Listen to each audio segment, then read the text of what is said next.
Restaurants struggle because they often don't understand their path to profitability, don't understand how to do what they do, probably really well, but they don't know how to do it profitably. And on the other side, failing, right? Because the failure rate is so huge, right? 80% of all restaurants fail in their first 3 years. It's because I think they don't understand product market fit. They don't understand how to look at their community, how to look at their market and say, what do they need? What do they need that I'm uniquely qualified to provide? How can I provide that in a more compelling way than anything that currently exists? This episode is brought to you by Restaurant Systems Pro. With excitement, allow me to introduce to you today's guest, restaurant coach and host of Restaurant Strategy Podcast, Chip Klose. Chip, are you feeling unstoppable today? I am so pumped to be sitting here. Dude, I am psyched for you. I got a copy of your book right here, The Restaurant Marketing Mindset. It releases on October 3rd. We're definitely going to be tapping a little bit into that. But today, I just want to kind of get to know who you are as a fellow podcaster, as somebody who's helped Michelin star restaurants, James Beard award-winning restaurants with marketing and just overall restaurant coaching, over 20 years experience in the industry. I just have a feeling like you got to have a lot of great advice. We can get into it. Yeah, man. So I want to take you through a chronological journey of how you got to where you are today. I would love to get you back on the show to go even deeper into your book. But before we dive into who you are and how you got to where you are today, let's get that motivational, inspirational ball rolling with a success quote or mantra. What do you got for us? This is my favorite quote of all time. Zig Ziglar, the great late He's good. Zig Ziglar. He's got this great quote that he wrote in his book, and he would say all the time. It goes like this. I hope it's the one I think it is. Yeah, I think it might be. You can get anything in life you want as long as you help enough other people get everything they want. Dude, that is the quote that made me start this podcast. Really? Yeah. That's amazing. So we're in the service industry. And it basically says, as long as you keep giving and giving and giving and stay focused on the other person, the people in your room, the people across the table from you, across the bar from you, like they're going to help you get anything you want. Yeah. It's just so simple. I mean, there's all these like little sayings that we hear, like karma and just like what goes around comes around. And there's so much truth to that. And it was literally that quote that like made me like, hey, like I'm not in the position to go open a restaurant, but I am in the position to start a podcast and to make enough other people who are in the position to open restaurants more successful. So I'm going to put my energy into serving them. And if I can do that, then my time will come. And it's working, man. Service is a generous thing. And that's what we do, right? Yeah. That's what the pineapple is all about. That's, we wear that so heavy in this industry. Yeah. So yeah. Knowing what I know about pineapples, I wish mine wasn't tilted down. Yeah. I don't know if you know what to say about the upside down pineapple and what it suggests, but it's leaning down, which means, hey, I'm open-minded. Whatever you do behind closed doors is your business. I love it. So you're up in New England. So I remember the first time I ever went to Newport, and I was going through there, and pineapples were a really big deal in Newport. And it was, hundreds of years ago, right? It was a true sign of... Do you know the story behind that exactly? I know some of it. Tell me your story. Well, I am aware of the fact that it is symbolic of we're open for business. And there's no expense that we're willing to there's nothing too expensive. Like we'll give it to you. Like that, it was communicating like luxury and hospitality, and it was what inns would do to let people know that they're open for business. So, and it went back even before that. Before there were a lot of inns, for example, in Newport and throughout Newport, Rhode Island, okay. And throughout New England, and I'm guessing other parts of the world, it was places that would offer room and board, not necessarily establishments, not necessarily inns or hotels. It's an open room. We have an open room, and we're happy to provide a night or two or a week, whatever you need, because there were always people, sailors and fishermen coming through there, and they didn't necessarily, they had to get off the boat, and they needed somewhere to go, and it was part of then the community. It was like, we're open, that now the pineapple is like the unofficial symbol of Newport, but it goes all the way back. And then eventually people started doing the frosted glass, like the Tiffany glass in the windows, that sort of meant that they'd put on a light right outside there. So without putting the pineapple out front. Yeah, because pineapples are expensive. Pineapples are expensive. They were. Guess what? They go bad. Yeah, that's true. That's what I wasn't sure of. I knew exactly what you said. Like I was aware it had something to do with that. But what I was always curious about was, where did it originate? Yeah, I'm sure it goes back further than what I was introduced to, but I just remember in Newport, which we love Newport, been there a handful of times. And I just remember, I love the idea that it wasn't necessarily we're open for business, but just that we are open, that we are here to offer hospitality, that it wasn't necessarily to make a buck, right? In the true spirit of hospitality. I, for some reason, thought maybe it started in Charleston at one point because I was there. I wouldn't doubt it. Yeah, one of those old port towns, right? And I could just noticed it was like a part of like, you'd see it like in the fences. They would have like, because they would stab the fence, right? They would put it like on the fence or something. They'd put it all like that. over. Yeah, I don't know. But if anybody knows the answer to where this started, please email me, eric@restaurantunstoppable.com. I would love to know exactly the history. But let's dive into your story. Speaking of history, man, like you graduate 2000-ish. 2002. Were you going to be in hospitality your entire life? No, absolutely not. Didn't look like it based off of your LinkedIn profile. It looks like Sure maybe doesn't. you had a different path. What was your path? It doesn't. So, my path is really interesting, I think, and I think it aligns closely with what happens to a lot of people who get into our industry. So I went to theater school. I got my theater degree. I came to New York City to pursue a career in theater. And what do you do when you are an out-of-work actor? You get a job in restaurants. And restaurants were my first job really in New York City, and they were where I went in between gigs. And for a long time, I hated it. I hated restaurants, really because it was a reminder of what I wasn't doing, right? Is that I was here to do something and I wasn't. And it took me a long time to get past that. And at a certain point, I did just sort of settle into it. I just sort of and I just realized the opportunity that was being presented to me and all that I had access to, and, the best food in the world, the best wine in the world, education. It fed my curiosity, all of that. The best people in the world, too, let's be honest. And some of the best people. I mean, really. And when we talk about coming from a creative pursuit, when I started to realize that how creative our people were in our industry, that's when I started to embrace it. And at a certain point, because I would do theater gigs, I'd come back work in restaurants, or I'd sort of not have a theater gig and I'd keep working in restaurants for a long time. And at a certain point, I just stopped and I looked back and I was like, I got a pretty good theater resume, but I got a great restaurant resume. Yeah. Like I had opened all these restaurants, worked for big, important people, New York Times reviews, Michelin stars, all this. And I just thought, And that sort of went side by side with the fact that I wasn't being fed creatively as much as I thought I would in the theater world. Meanwhile, I was opening restaurants. Like, it's nothing but creative problem solving and working with really brilliant people who are trying to do something new or trying to say something that hasn't been said on the plate before. So I'm just by being around you, I'm assuming front of house. Front of house. Yeah. And I can just, like, you are so good at delivering. Like, you're so good at delivering information. I could see how if we're out to purchase experiences, right, and that's really what it's all about. I would imagine you would have been really great at creating an amazing experience for people. So did you know? Yeah.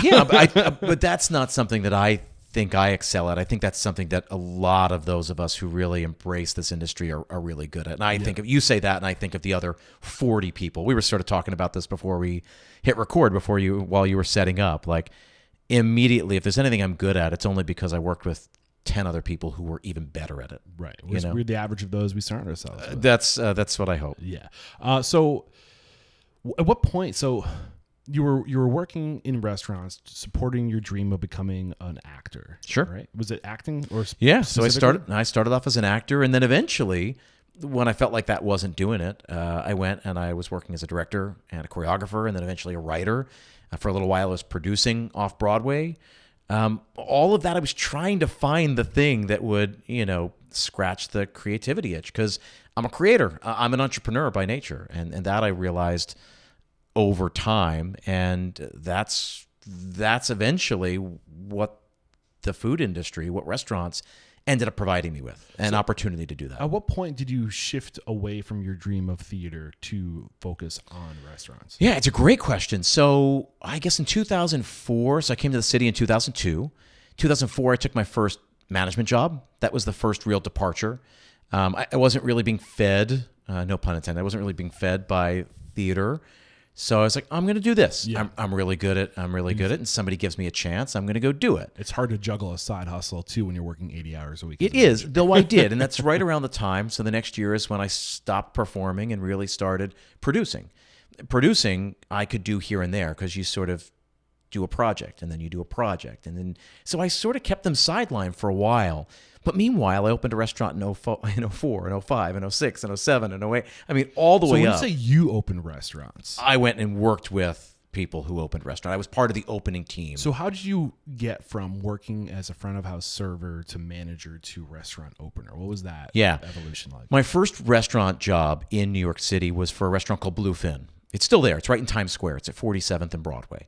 And it was owned by a company called Be Our Guest Restaurants, which was owned by a guy named Steve Hansen. It's now been sold a couple of times, but that was a really good place to start my true restaurant journey. I had worked in high school. I was folding pizza boxes and stuff like that. I worked all through college. I waited tables, but I didn't really know what I was doing. When I came to New York, I got the job at Bluefin, right? I was a host. Couldn't afford to pay my bills as a host, so I finagled my way into a server job.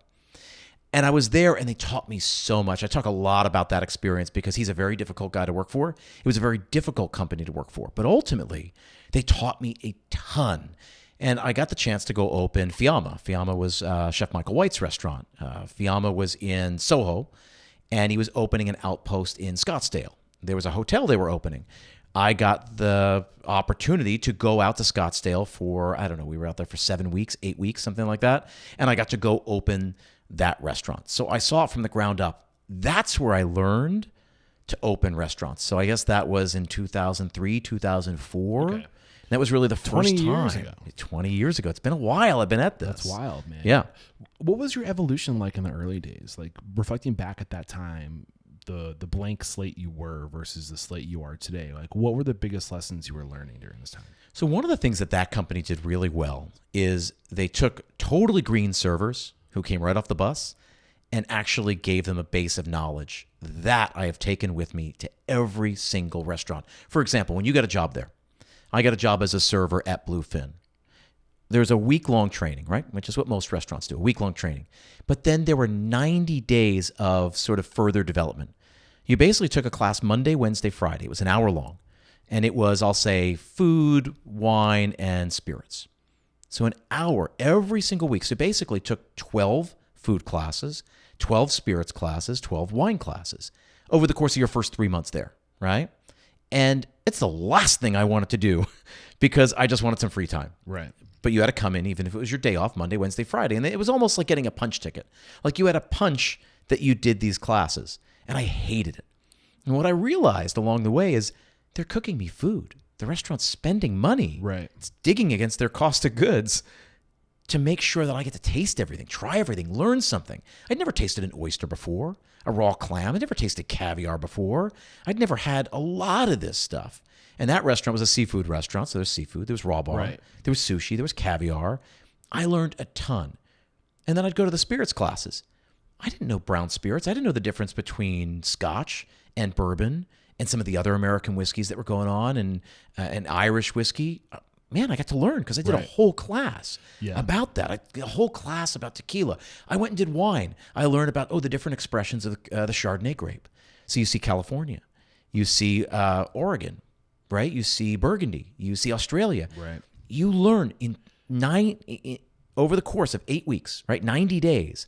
I learned so much. I'm sorry, 12 weeks. Over the course of 12 weeks, 90 days, I learned so much more. That was the beginning for me. By the end of that 3 months, I was like, oh, there's so much here to learn and so much here to experience. And therefore, then, so much to introduce our Right. guests to, so But also, much to be a part yeah, of. it's a huge lesson too that it's not enough just to know what's on the menu. You can remember words. Yep. Like, hey, like what do you have for reds? Like here's the list. I can remember that. But to be able to describe to you and understand what you like and what pairs, and like the only way you can truly understand that is by experiencing it and then sharing your experience. We are salespeople, right? Yeah. When you're talking about front of house, you're talking about managers, servers, captains, bartenders. We are salespeople. Yeah. Our only tools are our knowledge, right? The confidence we have in that knowledge and our ability to articulate that and communicate that. We're salespeople. It's just like a car salesman. It's just like somebody selling software. Same thing. You can't sell software by reading off a sheet. You got to know it. You got to understand it. You got to know why it works and why it's going to work for them. Yeah, I would just go even further and say you have to believe in it. 100%. Yeah. 100. Yeah. Back to the Zig Ziglar thing, Yep. right? How can you sell it if you don't use it? Right. Right? You got to buy the knives if you want to go sell the knives. And so that's where I started to change. That's when I got really interested in food. Right. When I got really interested in wine in particular, when I just thought, man, I'm never going to taste it all. And even if I go around the world and taste every wine that was made this year, we're going to do it all again next year. And depending on the weather. And it'll be a the totally heat, the different rain. expression. Right. A new winemaker, Exactly. the kids take over for the parents. It's all new. Yeah. It's all new. It's exciting stuff, man. It can be overwhelming, but just one final thought that's like itching at me because I want to bring it. Like I feel like when you get to a point where you believe in something, it's no longer selling. You know, it's like because if you're truly hospitable and you like to give, it becomes like I want you to experience it. 100%. Like, I want you to go through what I know is possible. And I think if you can get your employees to that point where they're truly excited and they're like, oh, yeah. like So there's this idea I write about in the book, and I just gave a talk about it. I just went to New Zealand. The Restaurant Association of New Zealand flew me down there to give the keynote at their annual conference. It's called Hospo Hui 2023. And we talk about this in that talk, and again, we talk about it in the book, but there's this idea of a transaction, is that we sit down, right? Our guests sit down, and they're expecting to spend money. In fact, they're expecting to be sold to. And if we stop selling to them, they think it's bad service, right? They're expecting us to say, would you like some water? Would you like a cocktail? Would you like a glass of wine? What would you like for an appetizer? Would you like an entree? Would you like a side dish? Would you like a glass of wine to go with your entree? Would you like dessert? Would you like an after-dinner drink? Would you like coffee? Is there anything else I can get for you? How about our signed cookbook? That's a great meal where we're being offered over and over and over. And of course, the guest can say no at any time. you still haven't signed your book for the record. You Yeah, just yeah. reminded me. Don't let me leave without a signed book. I'll sign the book. The transaction, right? What we want on the merchant side, right? When we run a business is to generate revenue, is to get people to buy all that we have. It turns out we're in complete alignment with the guests. The guests don't sit around and are protecting, like, oh, I'm not going to buy that. They're sitting down and saying, what's the best way to experience this? This is my Friday night. What's the best way? How can you help me make this the best Friday night I can have? It's in complete alignment. Yeah. And it's not about overserving. It's not about overselling. It's not about selling people things that they're not willing to pay for or can't afford. It's just making sure that they have the best possible time, that they know all we have to offer. And when you come from that place, it's very, very generous, and it makes it a lot more fun. It's anticipating needs. Oh, you got that steak like that. Like you don't realize you're missing out by not pairing that with this wine. What happens? What happens when you're at a You're looking restaurant out for 'em. and you get a steak, right? So you're a customer, right? We're sitting at the restaurant. We each get a steak. It's put in front of us. What do we? Where's my server? Why won't they sell me something? That's in essence what we're saying, right? Where's my server? I want to order a glass of red wine to go with this. I want to eat this now while it's hot, and I want my red wine. But basically, we're saying, why won't you let me buy something? Why won't you let me transact with you? This idea of a transaction, right? For an hour, 2, 3 hours at a meal, it's just a series of transactions. And what the customer wants is exactly what we want on the merchant side. Right. So working for Bluefin, what happened? They opened your eyes to the world of food through tasting, but also the significance, the importance of educating your staff and taking 100%. the time and energy into helping them understand your menu. Yep. And this is why training is so expensive, because when you're doing it right, you're paying somebody to be there to actually train. You're cooking the food that you're not paying for that. Like these are all sunk costs. But you cannot overlook the power of good training. 100%. I was so prepared for that. It's funny. Nowadays, when I talk to my clients, I talk about level 1, level 2, and level 3 training, right? Level 1 is the first week, right? How do you get somebody prepared to be able to take a station at the end of the first week, right? And that's true for a cook. It's true for a bartender. It's true for a server. But that's just level 1 training. For the restaurants, for most of the restaurants, that's training. Right. But really, that's just level 1. Level 2 is answering this question. How do you make it so that this new person is as good as our best person at the end of 90 days? Now, is that going to happen? Somebody that's been there 4 years? Can you do these 3 classes a week for 12 weeks and make them as good? No, I don't think so. But man, You got one step closer. you get that much closer, and just the trying makes it worth it. And then level 3, right? Level 3 really comes into this play of, How do we get them ready to continue to grow with us? How do we continue to develop them? And really, that's staff development, which we do particularly badly in the restaurants. And again, that's something they did really well. So to go one step further, I was working for Bluefin. I went and opened Fiamma. I came back, right? I went away for a little while. I opened 2 other restaurants, came back, and I went to work for Blue Water Grill, which was down in Union Square, which is now no longer. It's closed pre-pandemic. But Blue Water Grill was like, that was an iconic place, right? It was in an old bank building. And again, I worked there and I was friendly with the GM. And I was, again, really curious about food, really interested in wine. And they came to me and they said, hey, we know you're really interested in wine. We'd love to further that development. Would you be interested on, let's say, a Monday night, coming in, putting on a suit and selling wine? We'll show you how the cellar is organized. We'll show you how to ring it in. And basically, you'll sell wine. Now, 2 important things happen. The wine director there at that restaurant had Sundays and Mondays off. And what they found is that having someone, anyone in a suit, talking intelligently, confidently, passionately about wine, even if they had a fraction of the knowledge that the wine director had, just having someone in a suit selling it drove more revenue. Mm-hmm. The other side is that it developed a passion or nurtured talent. Now, I never went on to run a wine program, right? It was obvious the further I got along, I said, oh, that's not what I want to do in this industry, right? The amount of memorization and knowledge and sort of how much time you spend in a cellar and tasting it, I just wasn't interested in that. I love wine and I love how it interacts with food and sort of the counterpoint it provides for a meal. But I wasn't interested in running a program. But man, I learned that by doing that every Monday for, 6 months.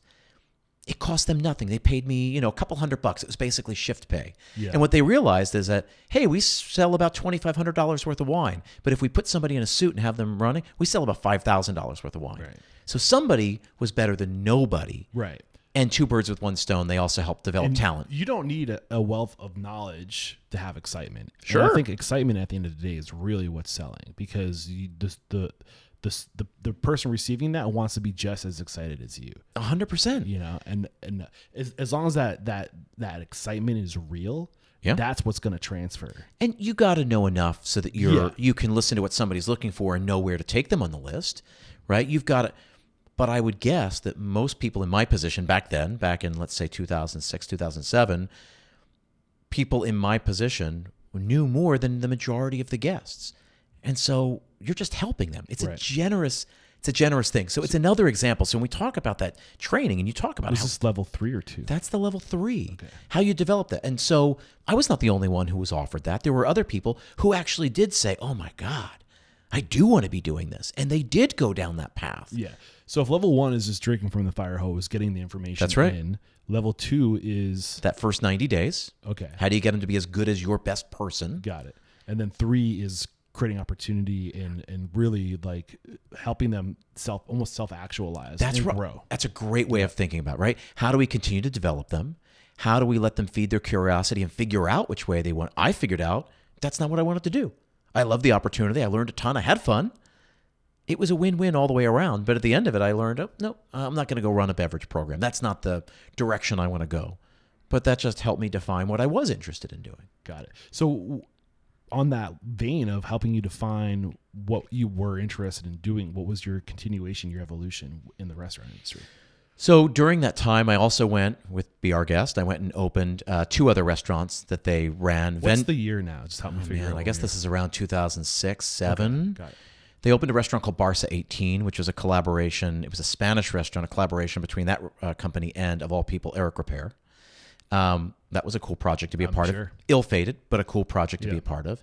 And there was another restaurant they opened called Vento, which is down in the meatpacking district, that had a club underneath. And that was a cool project to be a part of. And I learned a ton there. So I helped with those 2 projects before eventually then leaving to go do other stuff. And that's when I went, when I started working as a maitre d'. And so my first true maitre d' job was at Craft Restaurant, Tom Colicchio's okay. flagship on 19th Street. Why is none of this on your LinkedIn profile? I know it doesn't have to be. Man, like, there's so many things there, and I focus on other stuff. If I put every restaurant that I worked with or opened, it just wouldn't. I could totally see you being a maitre d'. And for the record, host or maitre d' is my favorite position in a restaurant. Yeah, it was my favorite too, and that's really where so. Ironically, we're both podcast hosts. Yeah. Restaurant podcast. Listen, don't think that hasn't escaped me, that I went and got a theater degree and now I speak into a microphone, to take the stage. It all helps. You do great work too. Your production, thank you. like your work is sharp. Thanks. You're a true professional. Listen, this is a pleasure for me to be here on this because of how much you've inspired so many podcasters, myself included. Thank you. Famously, before we hit record, I told you, I said, when I started my podcast, I said, I don't want to do any interviews because I just thought, number one, the internet's full. They don't need any more interviews. And number two, you're interviewed everybody. You've done everybody. So what else do I have to say? Now, I have since gone back and I've added in interviews, but I tried for a very long time. They're fun. It's to fun not to do. I do. And I found my way into it, and they end up being a different kind of thing. Yeah. But you said something during your journey, your come up, all the stops along the way. It kind of struck a little bit of a chord with me, and it was so subtle. But this idea, so you worked with Eric Repair. I can't remember the name of the restaurant. Yeah, Barca 18. Okay. I think that people look at these individuals like Eric Repair or any other famous restaurant chef, right? And they think, wow, like they just figured it out. They're just successful. But like, how many restaurants did Eric Repair partner with or work on that didn't work out long term? I'm sure there are a ton. Right. And we never remember the failures, but we always focus on the successes. But even the best take a swing and miss sometimes. Totally. Which is, I think, a good little teaser for what we're going to be talking about later is like how to be more intentional when you're opening and not necessarily like having an idea and trying to squeeze it into a market, but reverse engineering. That's right. An idea. It's a key idea in the book. Yeah. Yeah. So that's a little bit of a teaser of what we're going to be talking about later. But I mean, along this idea of like your evolution, I think we started down this path. If I asked you like, who were you, if you were a blank slate then, what was your evolution been? Any more of these like key aha moments as far as things you know now that you wish somebody who was you back in 2003 or 4 knew? So for me, it was this curiosity that I'm never going to taste all the food. Yeah. I'm never that there was always a new flavor combination. That spirits and beer and wine that like these are extraordinary things that we get to serve and be a part of every single night. That was really key for me. That there was always something new to try. There was some new experience to capture. The other one for me was that I really loved opening restaurants. I liked the pressure of it. I liked sort of what that energy was. It requires a certain amount of organization. It requires a certain amount of fortitude to do it and to do it well. But I loved that, and I felt like I really did well under that pressure.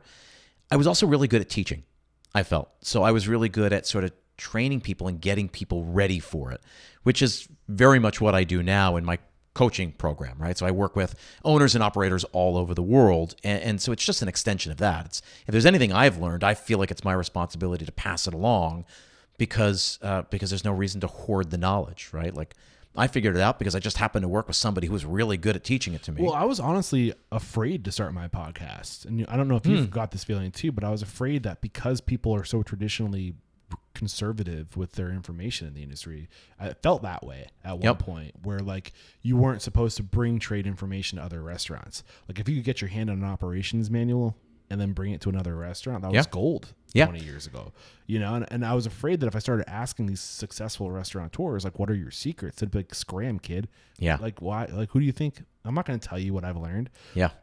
Is that true? Do you think that's true? I think restaurant owners and operators are incredibly siloed. It's something I talk a lot about. I think it's a power, specifically of the mastermind I run, is that I deal with a lot of pyramids. A lot of people in my group are at the top of the pyramid. There's no one else to talk to. Right. And they're far away from the other pyramids. And I get to put them on a call for 2 hours every day. How many people are in each one of your masterminds? So we run 3 groups now. Right now, we've got almost 100 people across the 3 different groups. So about 30 people in each group. Wow. A little bit more. How long is each session? 2 hours. So when they come into the program, they join for 2 hours. They meet 2 hours every week for an entire year. And there's a specific structure to it. But the great part about it, or one of the great sort of side effects of it, is that you get to be around a lot of other people who are juggling and see the way they do it. Right. We look at different P&Ls. We look at their contracts. We look at the agreements they have, at the processing fees, at the agreements they have with the different purveyors that so many people use. And they can just make themselves better. Right. Oh, I didn't know I could ask for that. Oh, yeah, go ask your purveyor for that. Okay, I'll do that. I didn't know the company was given that rate for processing. I'm going to go. We just make each other better. And that's something that I got from opening a lot of restaurants. So we're coming to the point of my career where I went and opened a restaurant. And you just bring all that stuff, right? The training manual, right? The budgets, the critical paths, all the things that you use, you bring along, and it makes you better the next time. This is why I get so excited, because what I'm learning over the past 10 years I've been doing this is that, people are starting to talk more. There's also resources for people to connect better than ever before. Like maybe you're not comfortable talking to the people on your block about what your strategies are, but somebody on the other side of the country, we're sharing information better than ever before.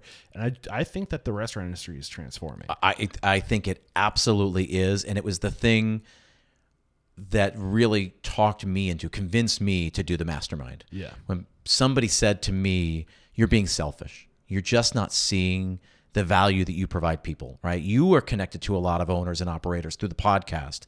And now you have the chance to connect all these people that are listening to you, and you can connect them together. And it's that sense of generosity, of selflessness, of like, oh, well, if that's something that I take for granted. Yeah. Right. But I think what's going to end up happening, and you're seeing it happen, is that the industry is transforming. It's no longer becoming the place you go where you can't get a job anywhere else. Yep. I mean, well, it is hard to find people right now, but I think what's happening is like you're seeing more like equity sharing models, and I just think the way that we're going is in a place where it's professionals, career professionals, and business partners. I think it will take a long time to get there. So it's funny, right? We started off this conversation talking about my trajectory. I took the side door or the back door into this industry. I wanted nothing to do with it because it was a constant reminder of my failure in my other career. And I think we have to address that. I think we have to acknowledge that there are a bunch of people in this industry who love it, who are passionate, who are driven, who went to school for it, right? Got their degree, and they came in there and they can't wait to do it. And I think that probably makes up 20 or 30% of the people in the industry. A lot of other people just stumbled into it. It's all I could get. It's a low barrier of entry. Right. And I think it's okay to take those people like me and nurture them and show them, did you know this is all this thing has to offer? And I think once we get better at that, taking somebody from where they are and showing them where they can be, that's when this industry will really transform. Yeah, for sure. I mean, there's no shortage of opportunity here. 100%. I think the other variable too is that there's spin-off opportunity. There's so many satellite businesses that have come out of the restaurant industry, whether it's coaching or whether it's a tech startup. Like, you figured out a solution in your restaurant to solve a problem.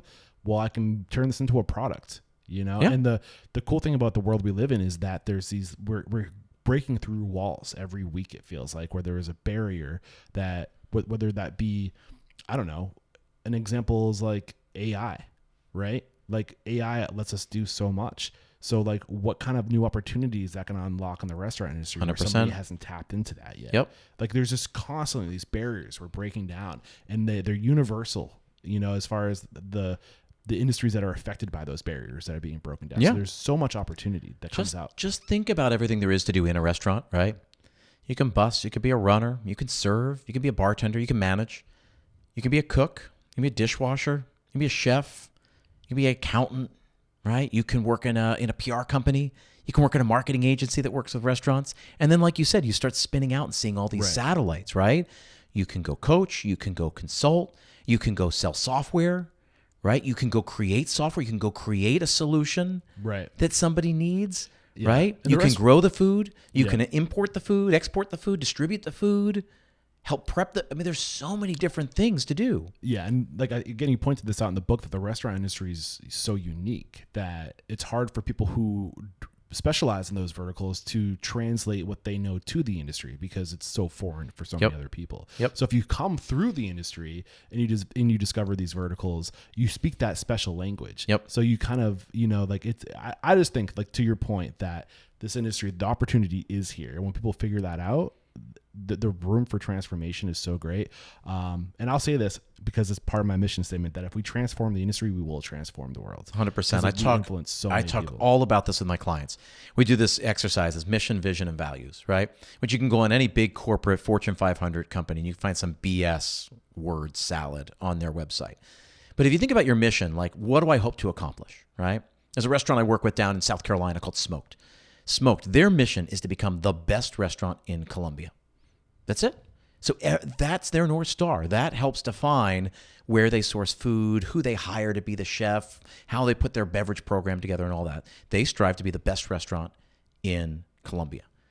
And that brings us to vision, right? Which is assuming we accomplish our mission, what's our vision for our community, right? And that speaks to exactly what you're talking about here, which is that if we succeed in becoming the best restaurant in Columbia, South Carolina, we believe we can be integral to putting Columbia on the map as a dining destination. Everybody knows Charleston, but do they know Columbia? And so suddenly then we talk about elevating not just them, not just the owners and the people who work there, but elevating an entire community, right? That helps the hotels. That helps the taxis. That helps all the other restaurants, because if they're coming in for one restaurant, they're going to go to lots of other restaurants. Yeah. And I mean, this is enlightened leadership. I just had, and it's killing me that I can't remember the name of his book. I just had him on the show, but Matt Pepsel from Predictive Index, he's the president at Predictive Index. He talks about this idea of the ripple effect, and like, how do we transform the world? How do we transform a community? It starts with you, and you work on you, and then you work on the people that are closest to you, family, and the people that you literally are shoulder to shoulder with every day at work. Then that spills over into your organization, right? And that spills over to the community. That spills over to the greater. It just keeps going, right? And we just lift people up, and it's happening in the restaurant industry so often. That's obvious. That's obvious. Even where it was 20 years ago, the most generous people, the most giving people. Of course, we have them. What happened? What happened the second the pandemic hit? Right? The restaurant industry kicked in, and they were there for their community. They did everything, right? So the fact that it took so long to come to the rescue of the industry, and it's not about getting into all of that. But man, without question, without, all of the fears that all the owners have, and I'm sure those listeners will recognize that, our industry jumped in, turned into soup kitchens and pantries, delivered food to first responders. I mean, everybody, right?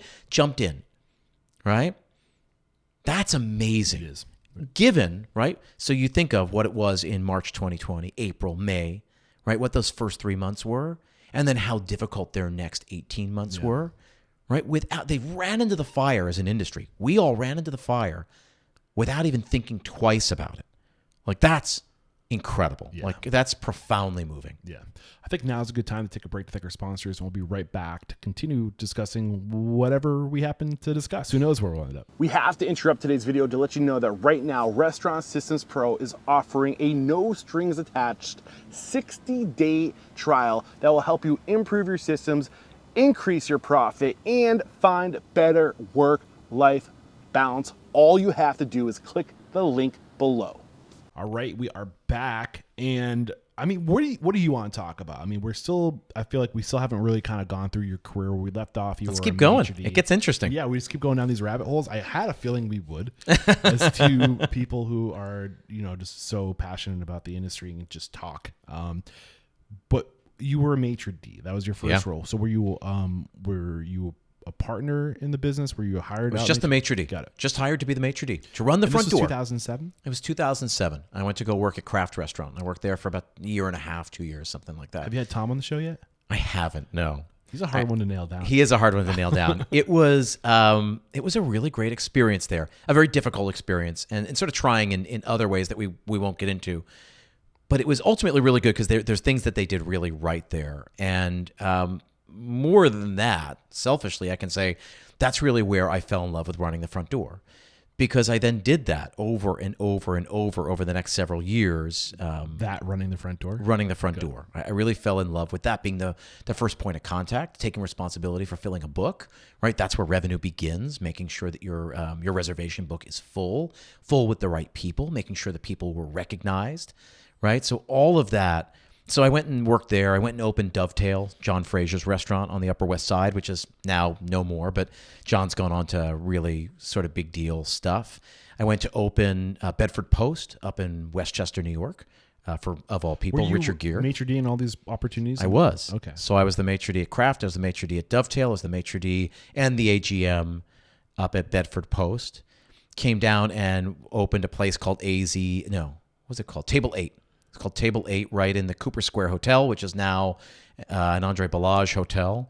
And then went and opened Avoce Columbus with Mitzi Robbins. And what time period is this? This was like 2007 to 2011, 12, somewhere in there. I opened a series of restaurants, all as the maitre d'. Now, I got really good at opening restaurants because I knew everybody's face. I knew all the critics. So I knew who they were. I knew how to play that game, right? There's a thing when the critic walks in. And they're like, God damn it, this guy again. You're not busted. They make their reservation with an alias. Yeah. I'm not supposed to recognize them. We just show them a regular time. But I became valuable to a lot of companies because I knew who all these people were. Right. I knew who Frank Bruni was, who Sam Sifton was. I knew who Adam Platt was. I knew who Danielle Freeman was. I knew who on and on and on, all these people. Yeah. How do you feel about critics not really having the same leverage they used to? It's interesting, right? Yeah. I mean, I think what's happening is... I love it. Yeah. I'm not going to lie. Yeah. I don't think a couple people should dictate the success of an entire organization because you and your particular palate and, I don't know, preferences, or maybe you got somebody who was having a bad day. Totally agree. It's like... Totally come agree. on. The democratization of criticism has happened over the last, I'll say, 5 or 6 years, and I think it's largely great. Yeah. What's not great, or what I think is we're losing a little bit of it, is having a food writer, a restaurant critic, sort of mark time and sort of show us what's happening and really have their finger on the pulse. The best example I can give of this is Ruth Reichel.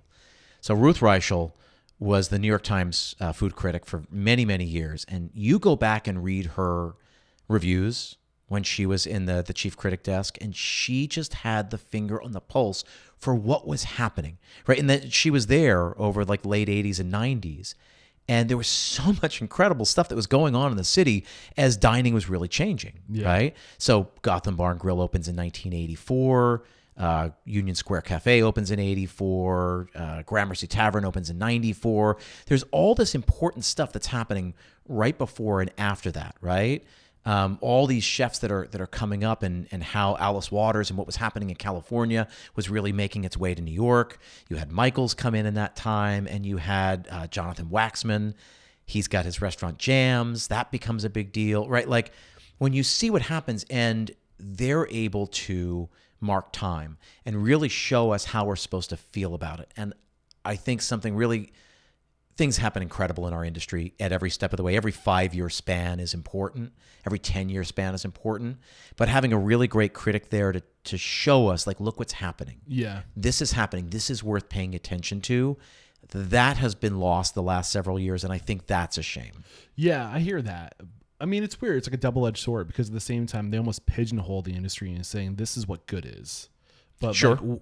But who's to say what good is? So on that side of the fence, yeah, I think that's a bad byproduct of it. Right. They're the kingmakers, right? To your point in the book, you want to diversify. You want to be 100%. You want to be unique. 100%. But we're all just trying to go and get the same recognition from the same people. I don't know. It's weird. I don't have the answers. But now we're talking about something really interesting, which is, as newspapers have been declining, right? And that's where this has come from, because we're left with only one critic, or some newspapers with no critic, right? In the New York Times years ago, they lost the 25 and under category. So every week there weren't stars that were given. The 25 and under, the age of the 25 and under. Could you dine there for $25 and under? New York, got it. 25 and under. There was a column there that was reviewing sort of lesser restaurants, cheaper restaurants, more neighborhood restaurants, a lot of quote unquote ethnic the Michelin food. star bib, or whatever they call it. The what's that called? Do you know what I'm talking about? Yeah, the bib gourmand. Yeah, that's the one. Yeah, you make that and then you graduate to the star. Right. So there used to be 2 reviews every week. There was the restaurant review that had stars affixed to it, and then there was the 25 and under. And so it wasn't just about, these are the 52 reviews that are given every year, or over the course of the year. So I think we lose something there. Now, that being said, we see now food on TV in a very real way, and with streaming services like Netflix and, on and on. So something's gained. Yeah, I think there's a decentralization of it going on where now anybody can start a media outlet. You and I both have media outlets, where now it's, you could have you don't even need to have like a podcast or a website. You just have like a social handle where you're a critic, right? Not, I'll put that in air quotes. But I think, what you're seeing is like there's just a diversification of preference where people get their information But from. I love it though. I think I do love it. I think it's. I mean, I hate social media. I'm not gonna lie. But like, I think that it's good that we're decentralizing the filter of what's good and not, because there's so many different. Like, I go out for different reasons than you go out. Sure. I like to go out because I like to hang out with people at restaurants. Like, I enjoy talking to the bartenders. For me, it's 100% the people that are there. And not, I could care less about the food if I'm being, as long as it's good. That's funny. As long as it fills my belly, Yeah. As long as there's not like something gross in it. Yep. As long as it's safe and as long as I'm satisfied. Yeah. I'm a happy camper. I want to go someplace and be recognized. Yeah. And, I love that. Recognize the consistency and the people that I'm seeing, but like, that's just me. Some people want to wine and dine. I don't think it's just you. I think it's amazing the amount of attention we put on the food and the wine, right? Given comparatively how little most people know about food and wine. I've been in the industry for 23 years. If I look at all the restaurants I worked at in college, waiting tables. So I've been doing this for 23 years, and I feel woefully unknowledgeable about what I do for a living. Right. Especially when your job is talking to other people who know way more than you do about it. So this is the thing, right? So. And this is coming from somebody who's been in the industry for 23, almost 24 years. So think about the average person sitting at your table. I think they actually care a lot more about everything you just said than we give them credit for, which is meant to inspire us, right? That if we just, not saying we don't care about the food, we should care about the food and the beverage program and all of that. But man, they know sound, they know music. They know lighting way better than they know human food. Behavior. They know human behavior. They know what it means to talk to somebody who's actually looking you in the eye. Right. So like the amount of things that we focus on and the amount of things that our level 1 training, right, our shot out of the cannon, be polite, here are the steps of service, rather than taking time, like, this is how we take care of people. This is how we show we care. This is how we listen. We never talk about that. That's nowhere in our training, how we listen to a table. Right. I am curious. I mean, you started getting into the whole maitre d' and like why maitre d', but what was it specifically about being a maitre d' that really sucked you in? It's a great question, and I appreciate you asking me.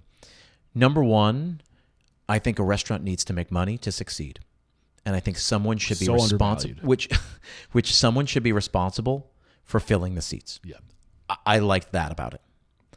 I believe a first impression and a last impression is way more important than just about anything that comes between it. Right. I like curating, manufacturing that experience. More than that, then, I was in 2007, I was Googling guests long before it was written about in books. I was the only person who I knew, of the other maitre d's I knew, of the other restaurants where I'd worked. I didn't know anybody who was Googling their guests. When I was at Kraft, I would spend about an hour or two every single day Googling everybody on my list. Because many people we knew, there were plenty of people we didn't know. Right. And if there was anything we should know, I wanted to know.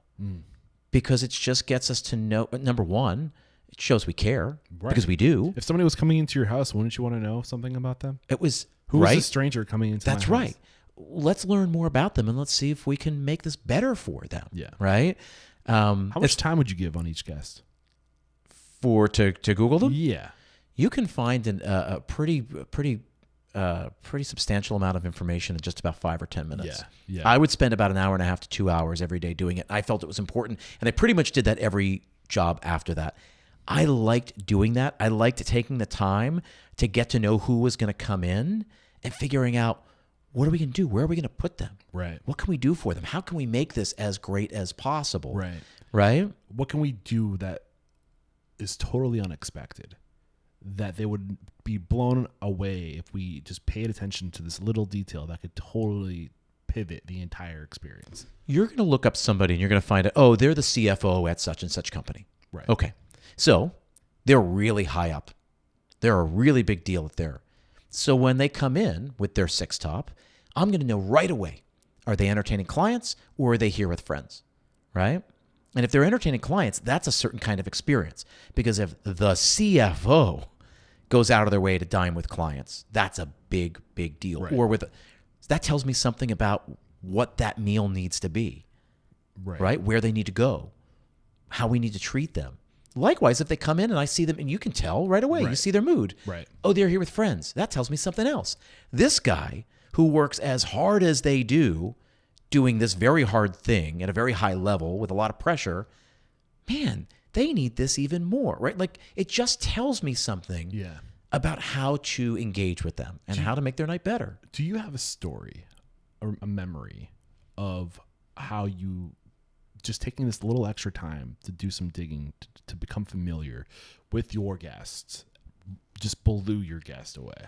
So it's funny that one of the stories, and there are a ton of them because we did this every single night, and then I got my team, my hostesses, and all of that. This is a little innocuous thing. So I went and opened Dovetail for John Fraser. Went on to get a Michelin star. It was this tiny little jewel box restaurant on the Upper West Side.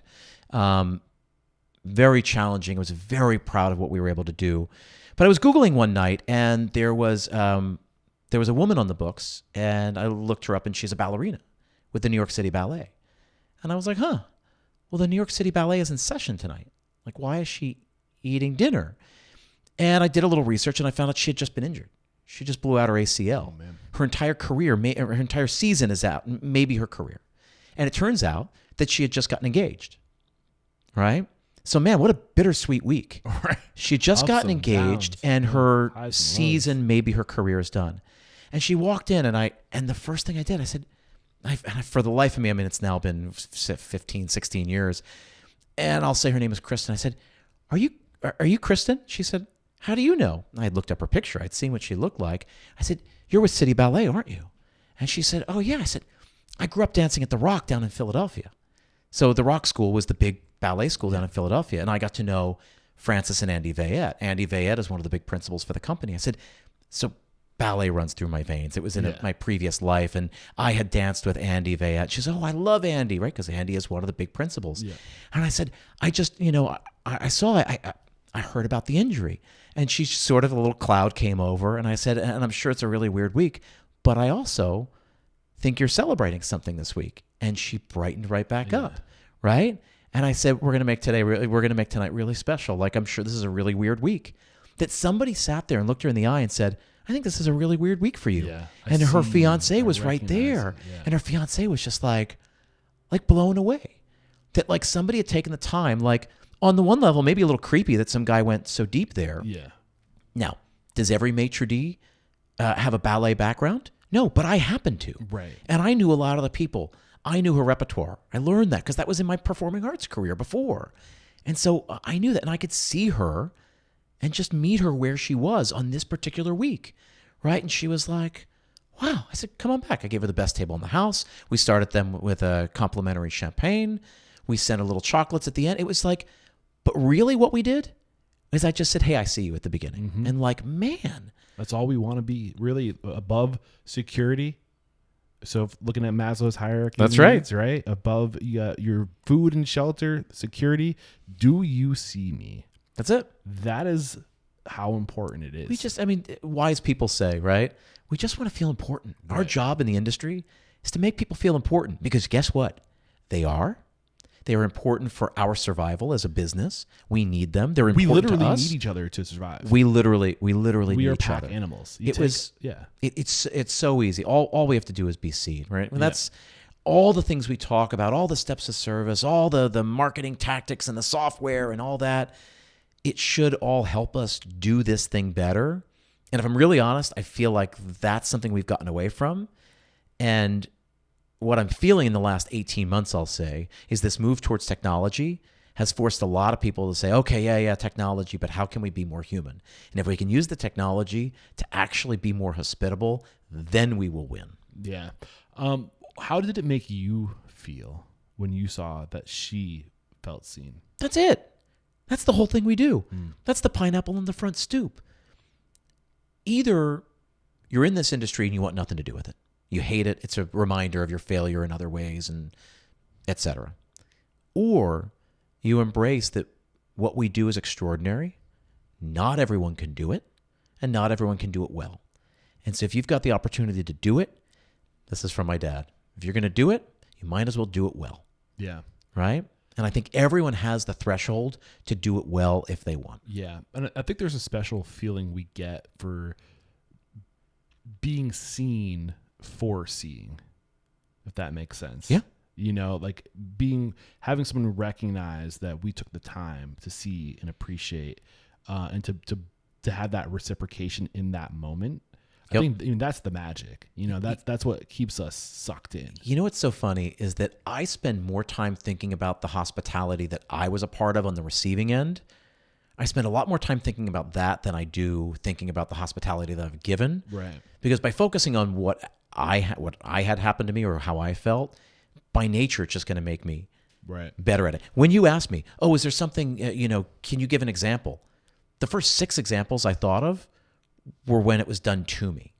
I had to really think about, okay, let me see it. Let me see a good story. I had to think more deeply about, okay, when did I turn that around?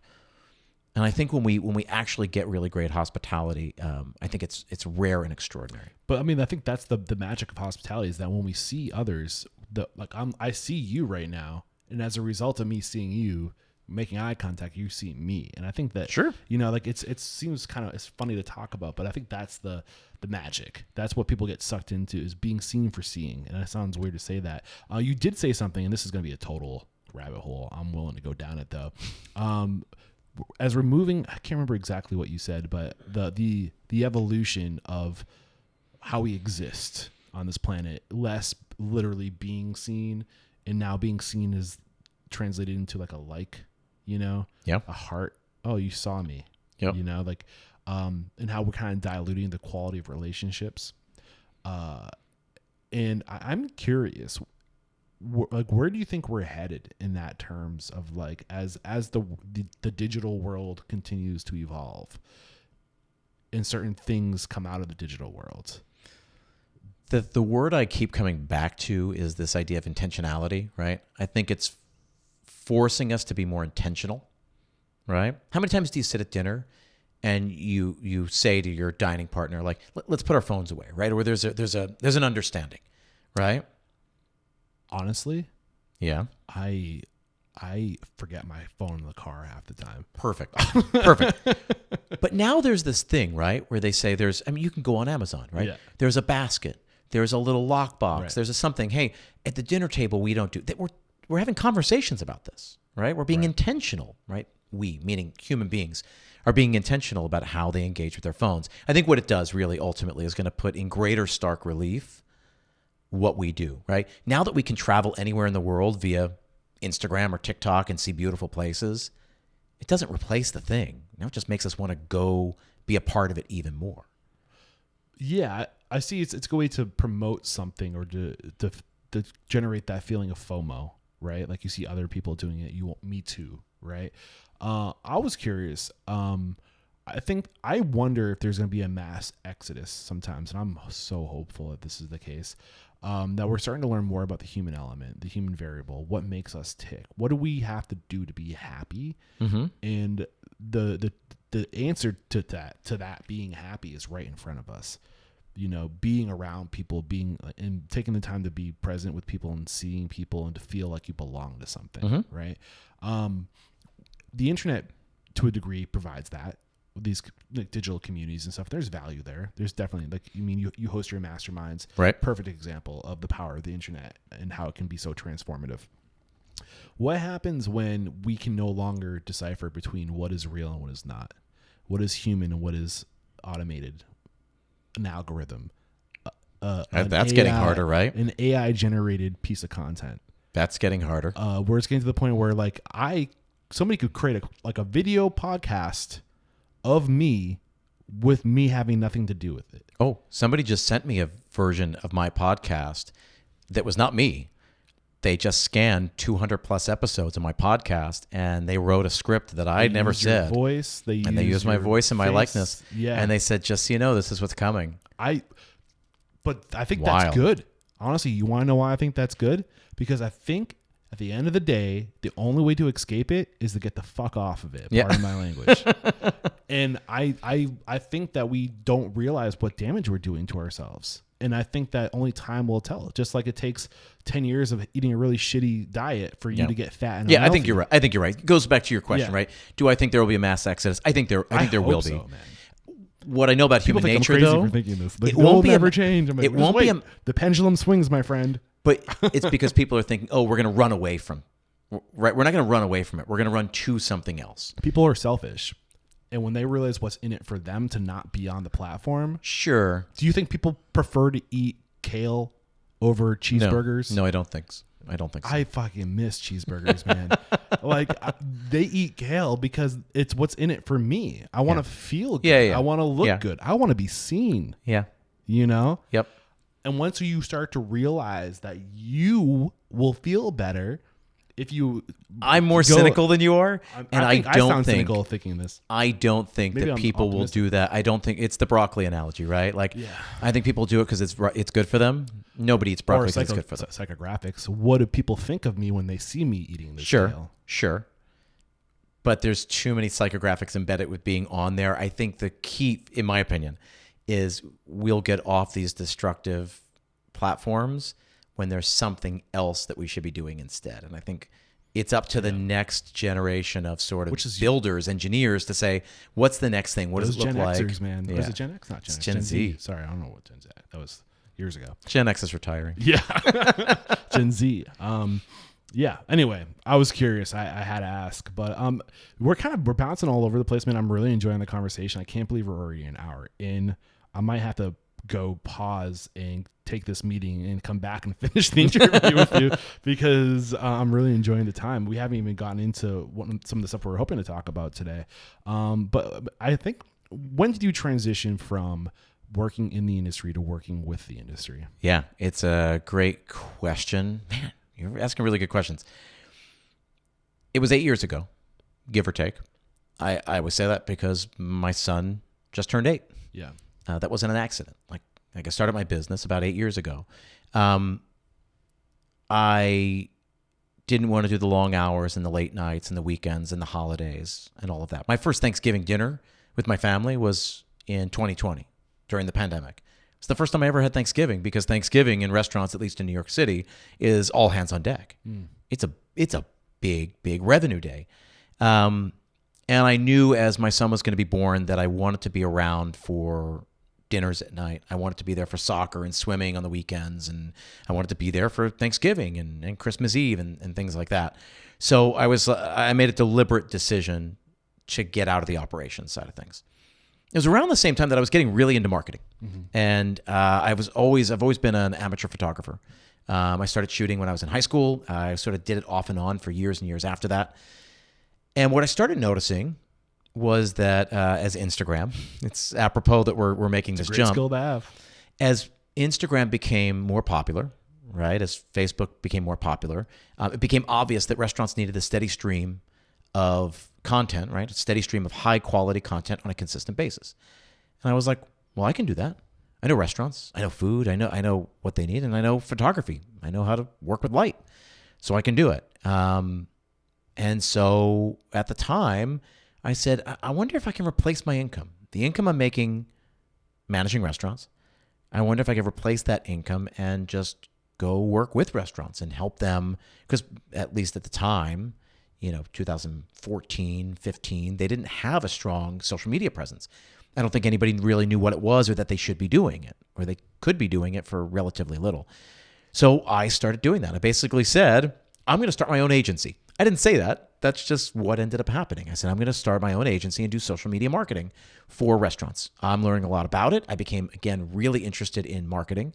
And so I said, I'm going to do it. Can I can I find a couple of restaurants who are willing to pay me $1,000 a month so that I can pay my bills? And then I'll still be working hard, but I'll have more flexibility. I can determine my schedule so I can be home for nights and weekends and holidays. And largely the answer was yes. Now, it didn't happen right away. It was a slow transition, but I found more and more restaurants. And eventually I started doing more and more for those restaurants, not just doing social media and content creation, but I started doing email marketing and designing their websites and helping them with SEO and all these other things that again, it was this digital toolkit that most people just didn't understand and didn't have the time to do.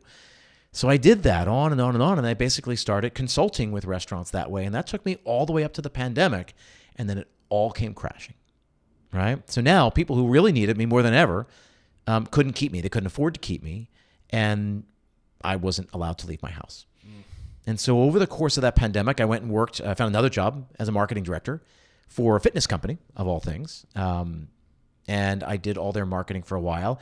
And at the same time then, I started changing my relationship with my restaurant clients. Since I couldn't leave my house, I couldn't go into the restaurant, they still needed help, so I would work with them via Zoom and on the phone. And I was like, oh, this is basically like one-on-one coaching. So I started, meanwhile, at this time, I started using the podcast. The podcast started in 2019.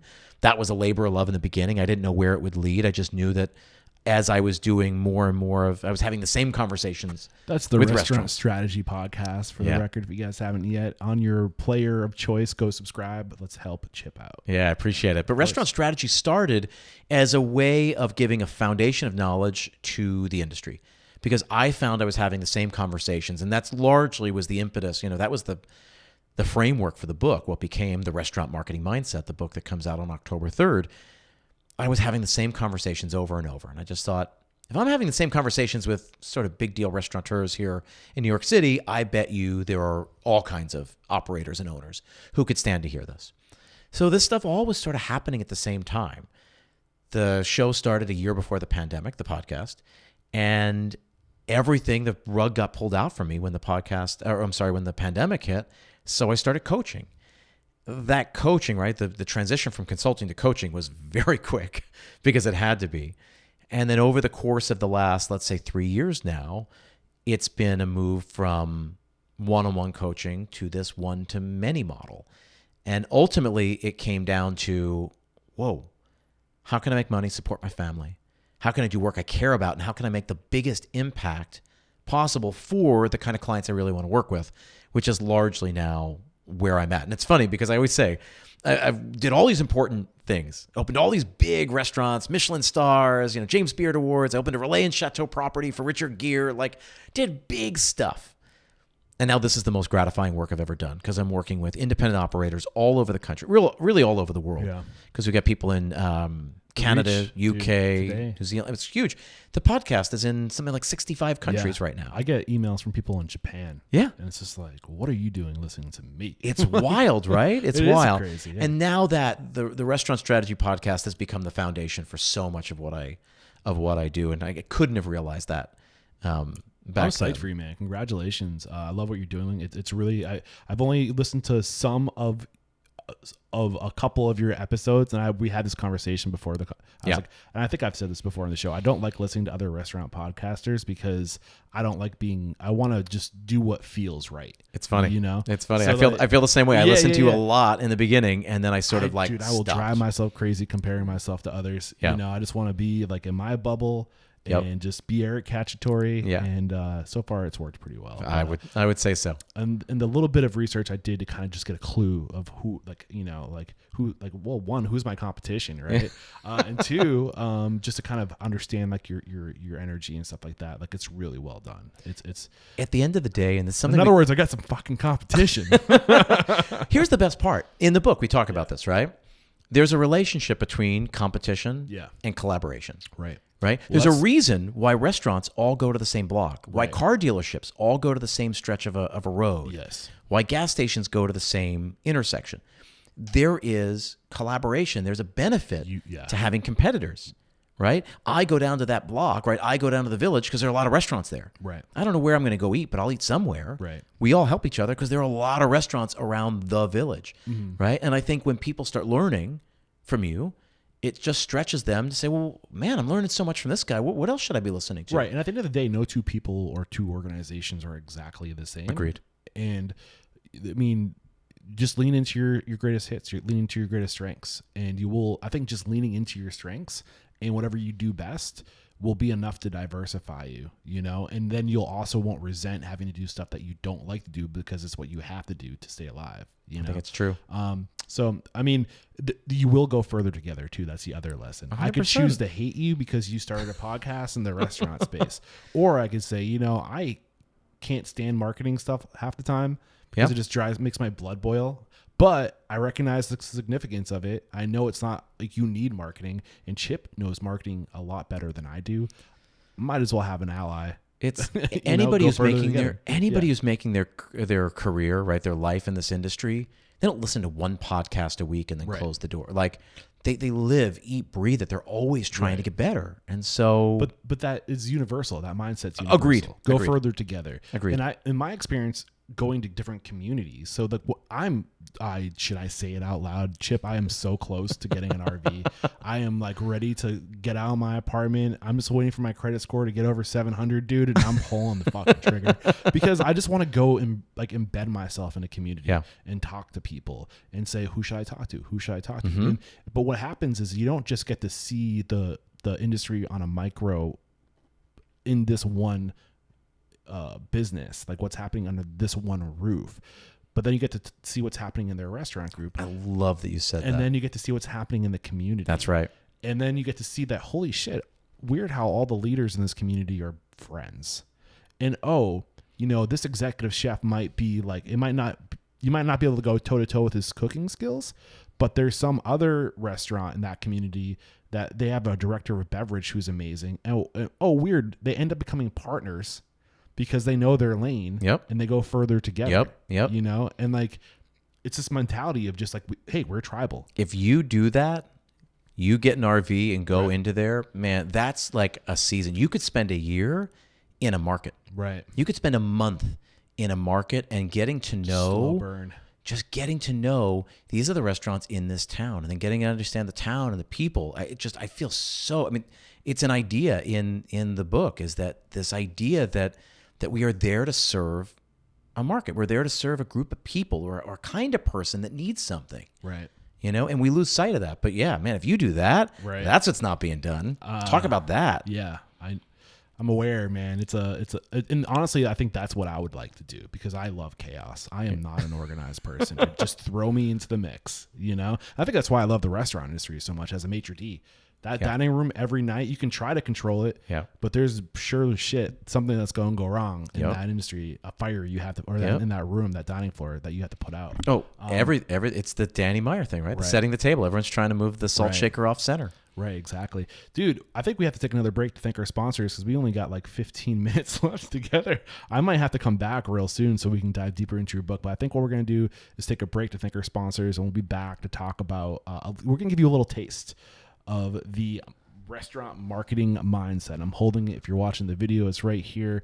I'm excited to fully dive into this book. For sure. I'm just, for the record, this thing isn't even available yet. As we're recording this, it's August 22nd.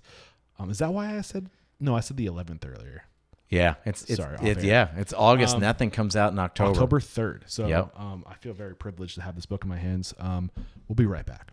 We have to interrupt today's video to let you know that right now, Restaurant Systems Pro is offering a no strings attached 60-day trial that will help you improve your systems, increase your profit, and find better work-life balance. All you have to do is click the link below. We're back, and we are going to give you a little teaser of Chip Klose's book, The Restaurant Marketing Mindset. So you told me that you wanted to cover the ABCs. So this is basically the first chapter. It's the first part of the book, right? So the restaurant ABCDs, marketing, I should say. Yeah, the ABCDs of marketing, right? The book is about how do you find your market? How do you find a concept to fit within the market and all that? And this is an idea. This is positioning. This has been written about. What comes first, right? Right. The idea or the... We talk about this all the time. I ask all the time. I say, what comes first? You come up with a concept and then go try and find a space. Or do you find a space and then fit a concept to that? Right. I don't think it's an easy question to answer. No. But it begins by looking at your community, at your market, and seeing what they need. And I think the danger is that so many restaurants, so many restaurateurs come up with a concept and then just scour all around to find the right space. And I'm not saying that that's not possible. I'm not saying that that's a bad idea, but if we're just rigid and that's the only idea, then that becomes dangerous. So the restaurant marketing mindset, this book that I wrote, it's 3+ years in the making. Right. And it really sets out to say, let's think, it says there's a mindset, right? Let's shift the way that we think about marketing. I always joke around. I always say, hey, tell me about your marketing. And one of two things happens. Either people tell me about all their social media, or they tell me that we can't do marketing. We're not some big company. Yeah. But the bottom line is, if you sell something to other human beings, you have to figure out which human beings. You got to figure out how to find those human beings. You got to figure out what will convince them to buy the thing you want to sell them. So you have to market. That's marketing. Yeah. So, yeah, the first part of this book, there's a lot we cover in the book. It's a short book. It's like 200 pages because I know people don't have time. But yeah, it's straight to the point too. It reads very direct. Yeah, and I tried to do it. That was purposeful. Yeah. But this idea of the ABCDs of marketing sort of goes right in line with what we were saying, what we've been saying over, right? Which is, how do you serve people? Well, it starts by figuring out what people. Right. So I always say the ABCDs, right? It stands for audience, brand, competition, and differentiation, right? Which we've sort of talked about over the course of this in one way or another. But by starting with audience, right? It puts the people front and center, which is foolish that we have to say that because that's what we do. We take care of people for a living. But you ask a series of questions, right? Like, what people, who has a problem that we're uniquely qualified to solve? Or who has a problem that I'm uniquely qualified to solve? B is your brand, your company, the experience that your restaurant is providing is the solution to somebody's problem. Like, that ends up being a pretty powerful 1-2 punch. Mm-hmm. Say, hey, who needs something? And what can I provide them with? Right? So this can be the fine dining restaurant, right? That we need a place to celebrate and we're going to create a really extraordinary meal. It could also be the bodega right by my Subway. Right. Right? It can be, hey, that bodega serves really quick breakfast sandwiches and a half decent cup of coffee. Yeah. And when I'm running late, that's the problem they're solving. And that's what I love about this industry is that there's so many problems associated with eating. We have to do it every day, at least twice, Yep. And there's different occasions and Right. there's different preferences. There's different cuisines. There's Yep. people eat to feel a sense of comfort and back home. That opens you up to different types of restaurants, types of food, or people are adventure eater. There's just so many problems to be solved. There's so much 100%. 100%. It's funny. I always say, restaurants, right? Most restaurants struggle or fail. Right. But we lump them together and they're not the same. Restaurants struggle because they often don't understand their path to profitability, don't understand how to do what they do, probably really well, but they don't know how to do it profitably. Mm-hmm. And on the other side, failing, right? Because the failure rate is so huge, right? 80% of all restaurants fail in their first 3 years. It's because I think they don't understand product market fit. They don't understand how to look at their community, how to look at their market and say, what do they need? What do they need that I'm uniquely qualified to provide? How can I provide that in a more compelling way than anything that currently exists, right? And when we do that, it's not about beating the competition. It's not about being better because better is a trap. It's not about being better. It's about being different. When I started my podcast 4.5 years ago. Better is also relative. And subjective. Tell me which pizza is better. Right? What pizza did you eat growing up? That's the best pizza there is. 100%. 100%. Here's the best example of that, right? I'm going to open a steak restaurant. Yeah. I say to some guy walking down, hey, come to my steak restaurant. It's really great. And they say, well, I like the other place right down the street just fine. And they say, yeah, but we're better. Now you've sort of insulted that guy. Right. Like, guy's like, well, I've been going there for years and my family likes it and we're just fine. Yeah, my identity's tied to this. My identity is tied. I mean, come on. Yeah. It is. Yeah. We are. Better, what's better is if we differentiate, right? And the ABCDs drive towards this idea of differentiation. Yeah. This idea that if we're going to open a steak restaurant, we better be different. Right. Right? Yeah, and I'm tempted to mucky up the waters just because it's so complex, and I don't mean to take you off, you're very clearly spelled out, and it is very well spelled out.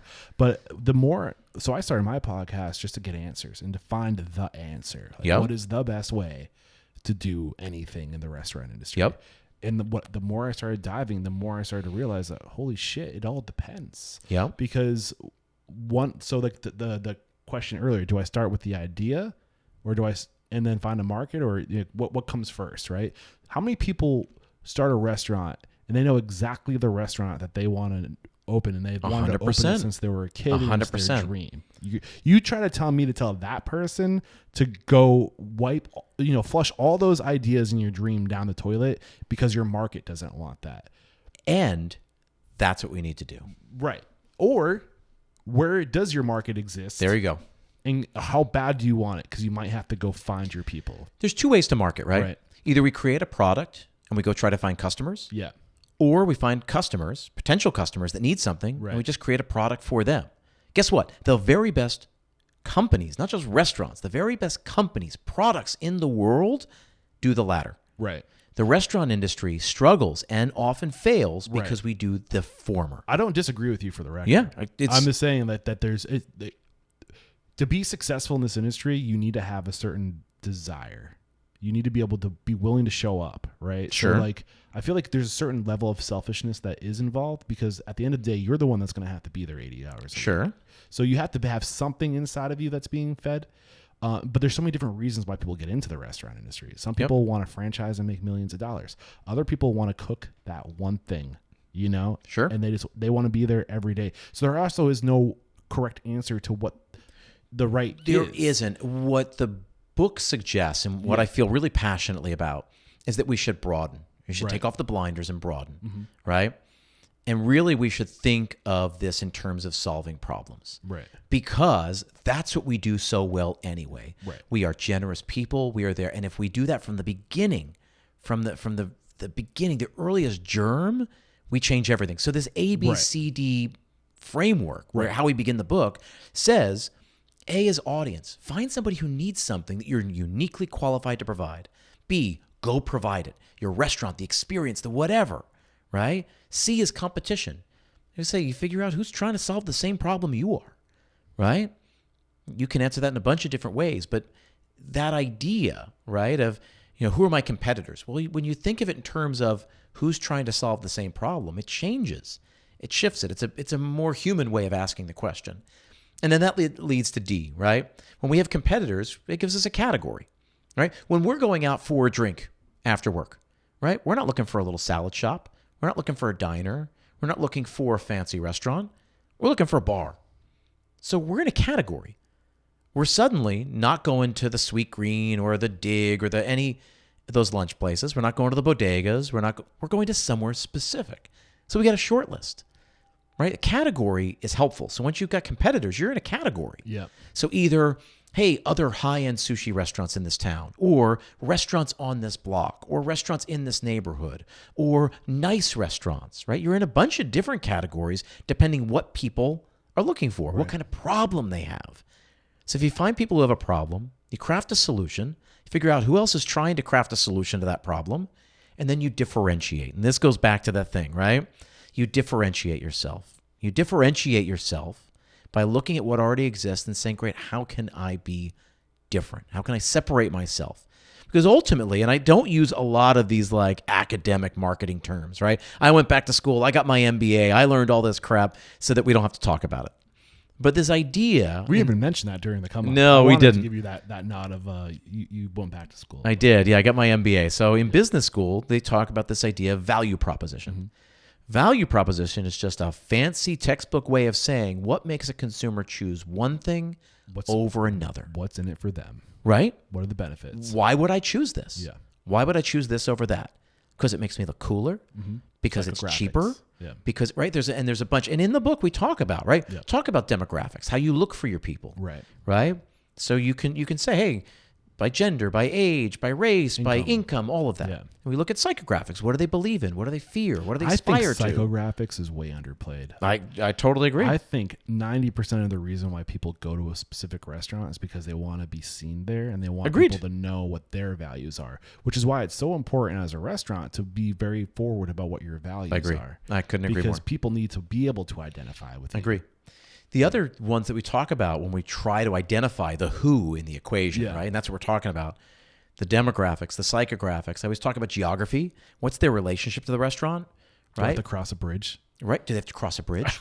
Or is this in Florida and this caters to both locals and snowbirds? I know of a restaurant in Austin, Texas, P. Terry's. that has, I think at one point they had 16 locations in Austin alone before they went outside of the city. Yep. And they had literally one location that was less like a mile. I think and I was like, I asked her in the interview, I was like, why are you guys so close? He's like, there's a bridge in between. Yeah. People won't cross the bridge. I was like, and there's so much truth to that. Understanding the relationship that people have, right? Is this Yeah. near my work or is it near my home? Yeah. Am I going to, right? I'm not going to get up from my dining room table and go all the way into the city if I don't have a reason to be there. If I'm going to the theater, okay, maybe. Yeah. If I'm going to go to a museum, fine. And then the last one is behavior, really understanding, right? How this fits in with their life, right? How do they spend their time? How do they spend their discretionary income, right? The ABCD is a framework for figuring out how you find your way in the market.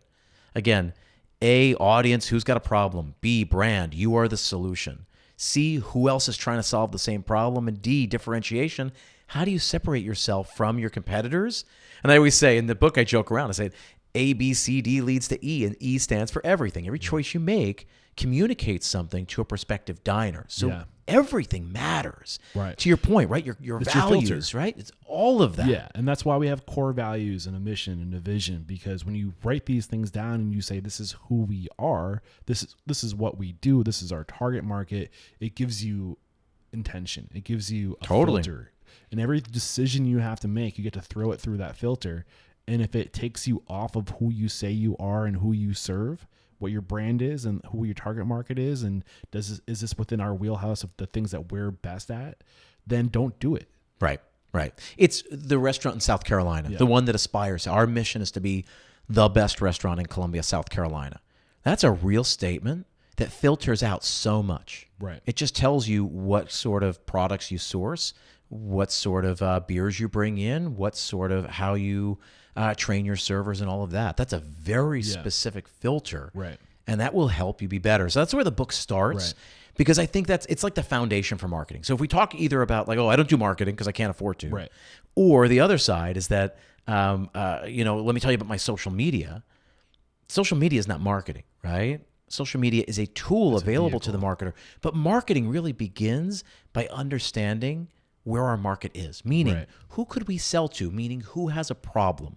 Right. Rather than coming up with a product and finding a customer, let's find a bunch of customers that need something and let's go provide them with that. And I think the more I learned and evolved as a student of the industry, like I've seen the light. Where like I probably would have been that dreamy eyed, like this is the restaurant I want to create and I'm just going to do it anywhere, to, I mean, if I'm opening a restaurant tomorrow, I'm doing one thing really well. Yeah.